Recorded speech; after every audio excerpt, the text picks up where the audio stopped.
un espacio para preguntas.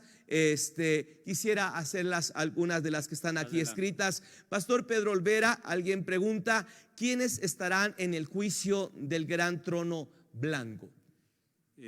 Bien, como acabo de leer en la segunda carta a los tesalonicenses, los que no creyeron ni aceptaron al Señor Jesucristo.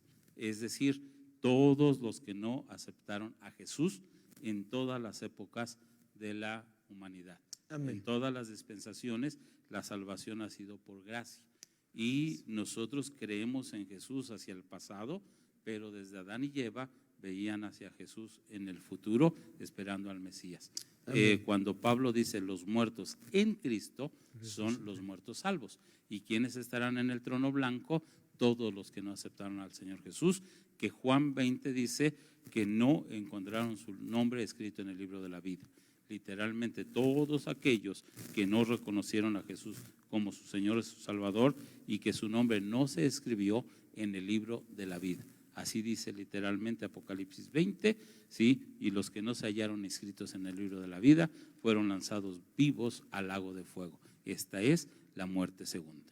Es una grande verdad, pastor, todo esto. O sea que el trono blanco va a estar ubicado en el cielo. La gente va a conocer, aunque sea de lejos, o literalmente no tendrán oportunidad de donde pudieron haber estado cuando sean enjuiciados.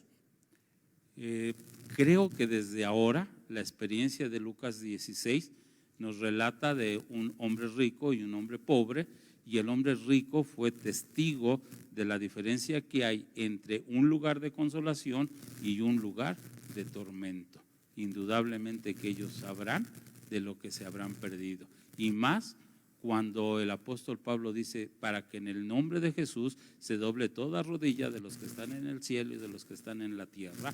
Cuando ellos contemplen que Jesús es verdaderamente Dios y lo puedan ver en persona, entonces tendrán que doblegar su orgullo y doblar su rodilla ante el Señor Jesús. Pero por supuesto, será tarde. Pero la promesa o el propósito es que en el nombre de Jesús se doble toda rodilla de los que están en el cielo y abajo de la tierra, etcétera. Lo que implica que un Napoleón, que un Hitler, esa gente fiera que se ha burlado del cristianismo, tendrá que reconocer en el trono blanco que Jesús es la verdad. Amén. Amén. Pastor, usted tocó el punto acerca de que cuando entregamos nuestra vida a Cristo, nuestro nombre es escrito en el libro de la vida. ¿En qué momento puede borrarse mi nombre del libro de la vida? Porque hay personas que creen que no pasa nada. Bueno, los cristianos popularmente hemos enseñado que solo el pecado nos puede separar del Señor. Pero cuando leemos la Biblia con un entendimiento mayor, por ejemplo, a la parábola de los talentos, cuando el que escondió su talento fue llamado a juicio, fue echado fuera por no haber servido al talento. Podría ser por el servicio. Amén. No nos damos cuenta de nuestra actitud, pero cuando el Señor dice que cualquiera que es causa de tropiezo a uno de sus pequeños, mejor le sería amarrarse una piedra de molino que ser echado al lugar de tinieblas. O sea, hay muchas causas y que los cristianos obviamos u omitimos, y que son razón del por qué un cristiano puede ser borrado del libro de la vida. Moisés fue contundente cuando, platicando con el Señor en un momento especial, dijo: y si no, raeme de tu libro, porque sí es posible ser borrado del libro de la vida. Sí, y creo que eso en más de una ocasión lo hemos enseñado, pastor, y algo que tratamos de hacer reflexionar es en qué nos quedamos, en que nuestro nombre está escrito o en que nuestro nombre está borrado. Así es. Porque a veces jugamos tanto con la gracia. Ahorita cometemos un error, ahora estamos pidiendo perdón y jugamos. Literal. Somos tan omisos con relación a nuestra salvación que, por ejemplo, una de las grandes parábolas habla de estar o tener enemistad. Y el consejo es: ponte de acuerdo con tu enemigo antes que llegue el alguacil y seas echado en la cárcel. Es literal. un conflicto con alguien de manera personal también nos puede borrar del libro de la vida. Hablo de cuestiones tan sencillas como el enojo entre hermanos, entre padres a hijos, entre vecinos, una familia que malmira a otra en la iglesia. Hay 1000 causas que pudieran ser motivo de borrarse el nombre del libro de la vida. Incluso cosas tan sencillas. Cuando el Señor Jesús dice, cualquiera que mira a una mujer para codiciarla, ya adulteró con ella en su corazón. Y el adulterio es una de las causas por las cuales también se puede borrar el libro de la vida. Y un deseo malsano de los ojos, ¿sí?, de acuerdo a lo que el Señor Jesús dijo, es también una causa de que se puede borrar el libro de la vida. Hay cristianos que se ríen de esto, abusando de la gracia y dicen que esto es imposible. Lo cierto, ¿sí?, es que la Biblia lo habla, no nosotros. Es la Biblia la que nos da esas causas y yo creo lo que dice la Biblia porque la Biblia Amén. es la palabra de Dios. Así es. Y quien quiera componerle para vivir una vida disipada, ya estamos muy prontos a ver que la Biblia tenía razón. Sí, y realmente creo que ahí es donde la porción aquella recobra vida, que dice que estarán delante de Él y dirán, y en tu nombre. Sí, aún exactamente a quien podríamos llamar siervos del Señor. ¿Sí? En tu nombre echamos demonios, etcétera. ¿Sí? Muchos viven engañados porque su motivo no es la obra de Dios, sino es cierto egocentrismo al que Dios no lo podemos engañar. ¿Cuál es la raíz de nuestro servicio? Y habrá muchos que serán descalificados porque Dios conoce los corazones. Sí, y creo que eso es lo que tenemos que tomar en cuenta, pastor. Sí. Jugar con la gracia podría ocasionarnos que, sabiendo tanto, yo siempre he dicho, pastor, que el tormento más fuerte en el infierno no va a ser el látigo, no va a ser el fuego que está ardiendo a todo lo que da. Yo siento que lo que más va a atormentar a la gente que conoció de Cristo es que sabe, yo tengo un amigo que me ama. Así es. Que se sabe, Jehová es mi pastor y nada me falta. Yo siento que eso va a ser el tormento más terrible que van a vivir porque conocían, sabían. Y lo desecharon. Sí. Pero no quisieron tomar en serio, jugaron con el evangelio y terminaron en el lugar equivocado. Así es, sí. Y eso debemos de verlo en mucha gente que lo está haciendo en la iglesia y que no se da cuenta.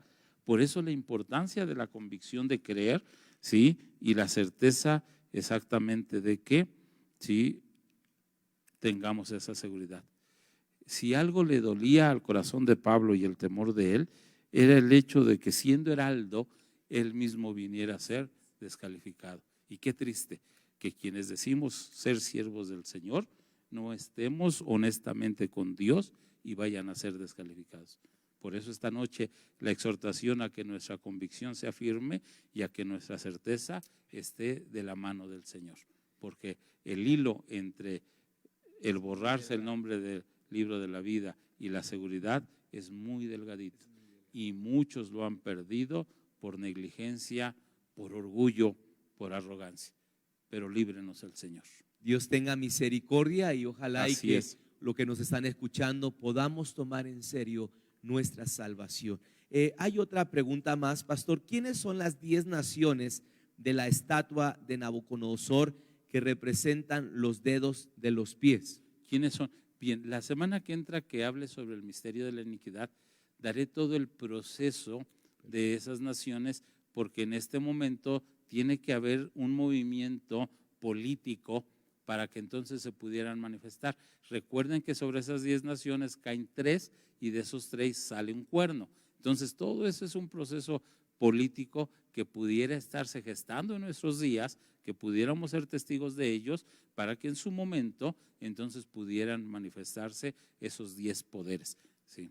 Entonces, Perfecto. sí, la próxima semana es totalmente sobre no se lo tema. puede perder, así Sobre que ese tema. desde ahorita Sí. estén ahí al pendiente de este tema que es que muy va interesante. con el misterio de la iniquidad, con la función de los Bilderberg, con la participación tan activa en estos momentos de Billy Gates a nivel mundial. Algo que no habíamos visto hace 6-7 meses, la actividad de este hombre en algunos aspectos del mundo.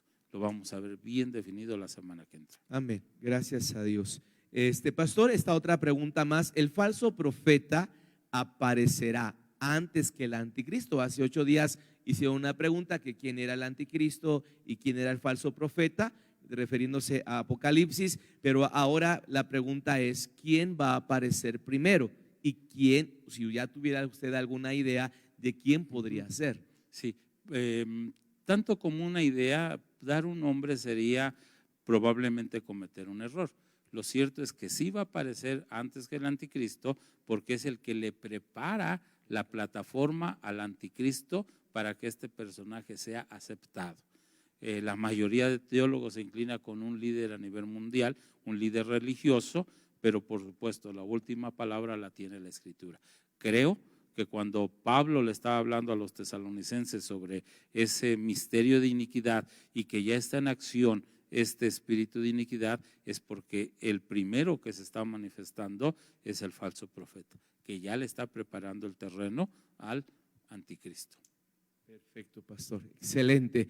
La siguiente pregunta dice, ¿podría decir el orden de la cronología de los últimos tiempos comenzando desde el arrebatamiento? No sé si nos estamos adelantando ya a un tema. Sí, no, es con relación a la iglesia. Digo, hacerlo directamente con la iglesia sería, número 1, la resurrección de los muertos. Número 2, la traslación de la iglesia. Número 3, el juicio bema, del que dice la segunda carta a los Corintios 5:10, es necesario que todos nosotros comparezcamos ante el tribunal de Cristo para recibir lo que hayamos hecho estando en el cuerpo, sea bueno o sea malo. Número 4 son las bodas del Cordero, Apocalipsis 19, gocémonos y alegrémonos y démosle gloria. Y el número 5 sería la segunda venida de Cristo, cuando dice, y los ejércitos celestiales vestidos de lino finísimo blanco le seguían, es la iglesia. Ese sería el evento 6. El evento 7 vendría a ser la batalla del Armagedón, donde la iglesia va a juzgar a las naciones, donde la iglesia va a juzgar al anticristo, donde la iglesia va a juzgar a los santos. Evento número 9 sería el ingreso al reino milenial. En este caso, Apocalipsis 20, que habla que la iglesia será reyes y sacerdotes para siempre. El evento 11 sería la participación de la iglesia en el juicio del trono blanco. De acuerdo a Daniel 7:10, la iglesia va a juzgar, ¿sí?, a los muertos sin Cristo. Y el evento 12 vendría a ser la iglesia en la eternidad. Apocalipsis número 22 o capítulo 22 de Apocalipsis, donde nosotros somos habitantes de la Nueva Jerusalén. Esa es la cronología de los eventos en cuanto a la iglesia.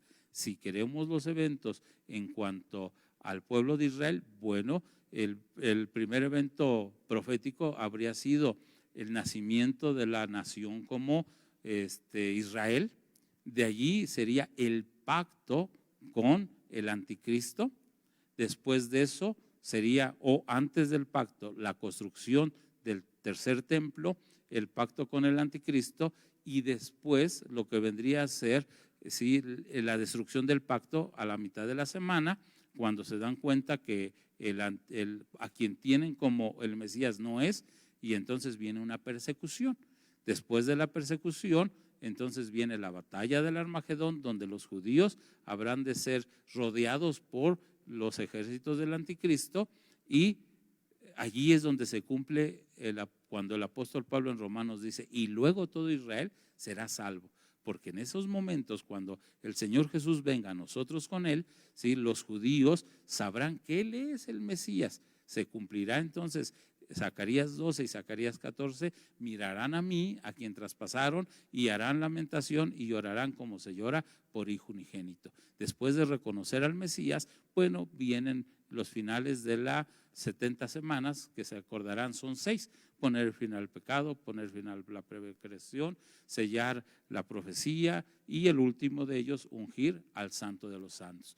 Los judíos entran al reino milenial y después se van con nosotros a la eternidad con el Señor. La iglesia y los judíos seremos los habitantes de la Nueva Jerusalén, y fuera de la Nueva Jerusalén estarán las naciones que tendrán acceso a la Nueva Jerusalén.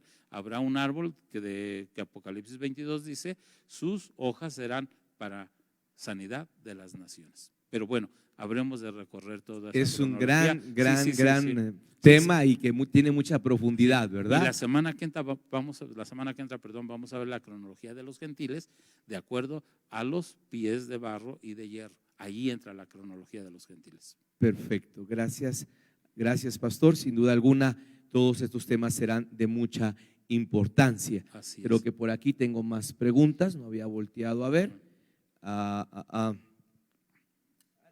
Alguien pregunta, pastor, no entiendo bien qué tiene que ver la vacuna con el 666.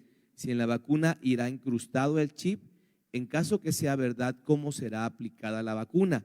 ¿Preguntarán la decisión de cada persona o la aplicarán sin decir que el chip está en la vacuna? Bien, hace unos minutos brevemente toqué el concepto entre mentira y engaño. Y la situación de estos últimos días, tanto Pedro, Pablo, Juan, llegan a hablar de que habrá engaño, ¿sí? Toda esta circunstancia que se está dando hará forzosa una vacuna. Es la solución que le están dando los líderes mundiales a la cuestión no solamente de la salud, también de la inseguridad, también de la economía. Las dos pandemias que se dan es una, la de salud física, y otra, la de la salud económica, que indudablemente pronto se manifestará y que entonces el mundo, los grandes estrategas, verán como una solución esta posible vacuna, en la que la verán como una respuesta. Hay un movimiento que se llama el Rayo Azul, Blue Jeans, que pretende suavizar la conciencia de las personas, ¿sí? A través de considerar muchas de las cosas que el cristianismo se está viviendo, para que esa conciencia lo reciba no como una obligación, sino lo reciba como una necesidad.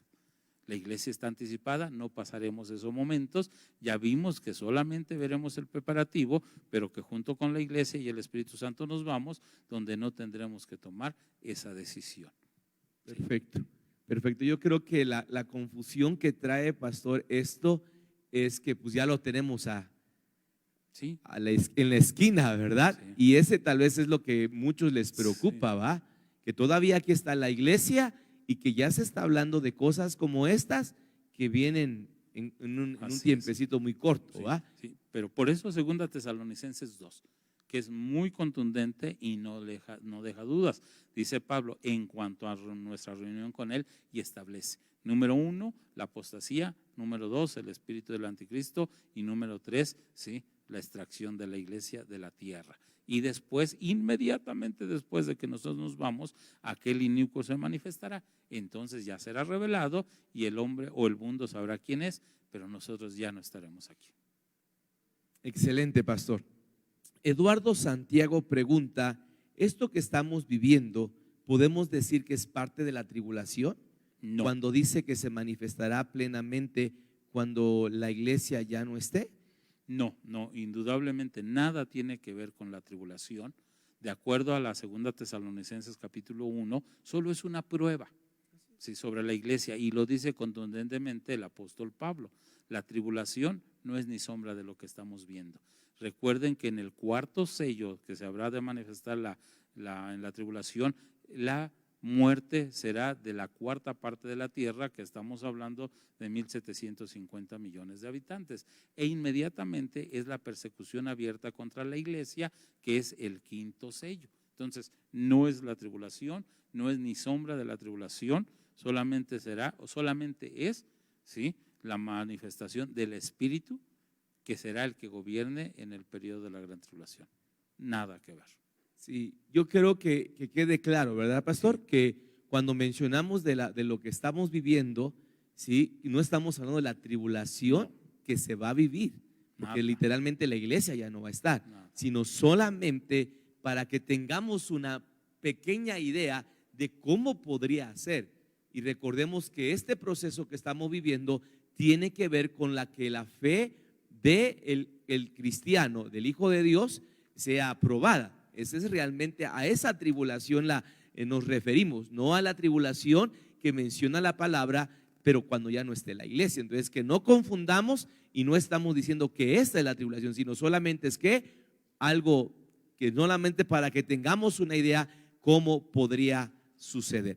Pastor Pedro, ¿quería comentar algo? Les digo la siguiente pregunta. Adelante. La siguiente pregunta la hace Elisúa Santiago. Pregunta: ¿es verdad que se encontrará el arca del pacto antes del rapto? Bien, la Sagrada Escritura no dice nada sobre el particular. Si vemos el libro de Apocalipsis, el arca del pacto se contempla en el cielo. ¿De dónde es el tema del arca del pacto? De que para que el anticristo se pueda sentar en el lugar santísimo es necesario que el tercer templo esté construido y, por supuesto, con él todos los elementos que conforman la liturgia del Antiguo Testamento, entre ellos el arca.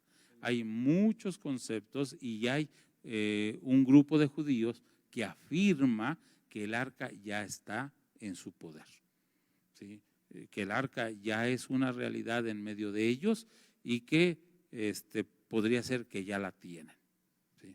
Creo que usted es testigo, más de uno de los que estamos aquí hemos presenciado poder estar en el instituto, sí, del templo, y hemos visto la mayoría de los utensilios. De todos los que se han visto, pastor, usted creo que fue, ha sido el más reciente viaje que ha tenido. Hablando en porcentaje, ¿cuánto de porcentaje de utensilios o de preparativos para el templo existe, o cuál sería lo único que hace falta para que ya esté listo para también la construcción del nuevo templo? Me atrevo a decir, por la experiencia de estar en el Instituto del Templo. El Instituto del Templo es una organización de los judíos que desde 1969 se ha encargado de colectar los fondos para la construcción, de hacer los planes, de hacer los proyectos. Esta organización ya tiene todos los instrumentos que habrán de emplearse en la adoración del tercer templo, e incluso ya tienen los planos. Y una de las experiencias más hermosas en cada uno de los viajes que hemos hecho a Israel es el hecho de que los judíos tienen la certeza de que esta generación será la que contemple la construcción del tercer templo. Comentábamos incluso hace unos días el hecho de que, y voy a dar los nombres al aire porque son verdades, en uno de los viajes nos acompañó el pastor Faustino Portillo de Zacapuato, y preguntándole al sacerdote que nos estaba dando la explicación sobre la mezquita de Omar o el domo de la roca, que era necesario que se ha quitado, claro, el sacerdote de alguna manera esbozaba alguna sonrisa diciendo que el domo virtual, que es quien protege o da seguridad a Israel, tiene un pequeño defecto precisamente hacia ese domo.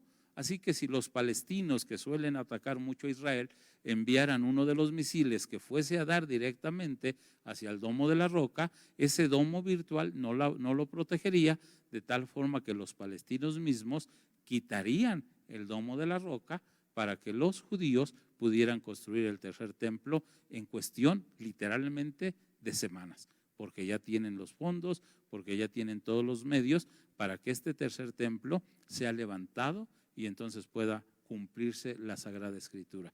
Aún casi me atrevo, por supuesto con todas sus reservas, porque lo he escuchado de los judíos, que ellos ya tienen el arca en su poder. Lo he escuchado directamente de ellos. Hemos tenido el privilegio con el pastor Josué y los grupos que nos han acompañado de estar bajo el lugar santísimo del tabernáculo o de lo que fue este primer y segundo templo, donde han levantado una sinagoga y donde han preparado todo para que este tercer templo sea levantado casi inmediatamente. Es impresionante, pastor.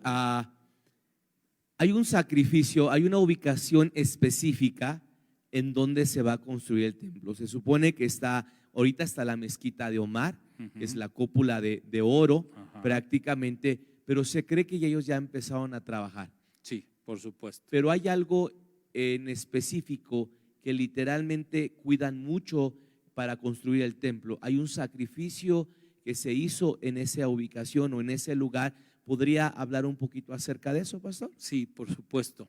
El domo de la roca está construido sobre lo que fue el Monte Moria, que es considerado como el lugar más sagrado tanto para los judíos como para los islamistas.